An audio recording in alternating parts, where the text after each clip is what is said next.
tunatekeleza.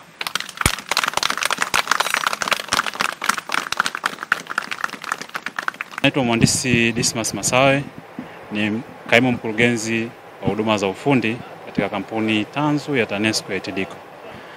Leo tulikuwa hapa katika substation, kituo cha kupoza umeme cha Mpanda, ambapo zoezi kubwa lilokuwa linafanyika ni zoezi la kupima line yetu ya umeme ambayo imejengwa na kwa ajili ya kuangalia ubora na kama iko tayari kwa ajili ya kupewa umeme au kuwashwa.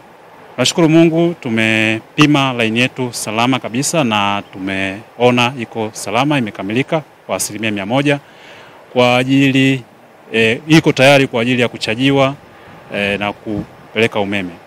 Mradi huu wa ujenzi wa line ya umeme umeanzia Tabora kupitia Ipole, Inyonga, na leo tulikuwa tunafanya majaribio ya mwisho kwa kipande cha mwisho cha kutoka Inyonga mpaka hapa Mpanda. Jumla ya line yote urefu ni kilomita 383, lakini kwa kipande hiki ambacho tumefanyia kazi leo ni kipande cha kilomita 124 ambacho ni kipande cha mwisho kutoka pale Inyonga mpaka Mpanda.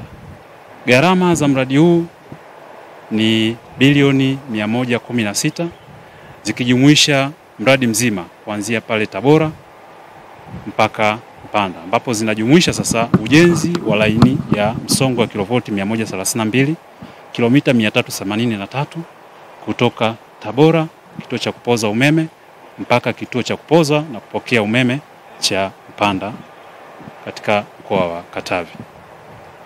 Kukamilika kwa majaribio yetu haya ya mwisho yanatoa fursa kwa mtumiaji wa umeme kuendelea na mazoezi mengine yanayofuata, ambapo ni uwashwaji wa laini, washa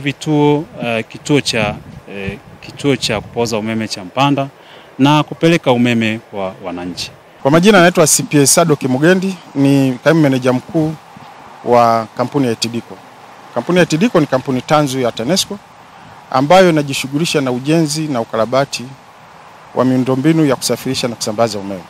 Leo hii tarehe 16 hapa tuko Mpanda, substation ya Mpanda, tumekamilisha njia ya kusafirisha umeme yenye msongo wa kilovoti 132 yenye urefu wa kilomita 383 kutoka Tabora mjini mpaka hapa Mpanda.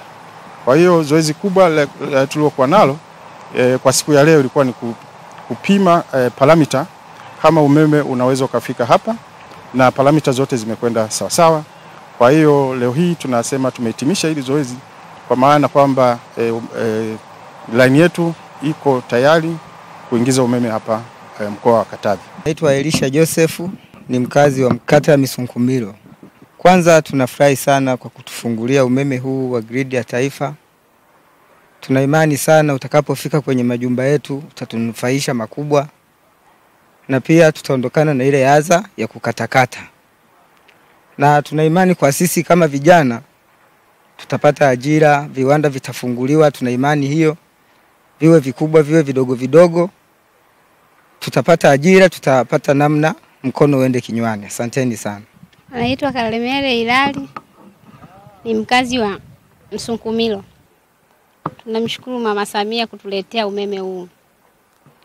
Kwa maana hiyo, umeme huu utakapokuwa umeingia kwenye majumba ya watu watafungua viwanda vikubwa, vidogo, na watu watapata ajira zote. Ajira itakuwa ya kutosha, watu wataendelea maendeleo.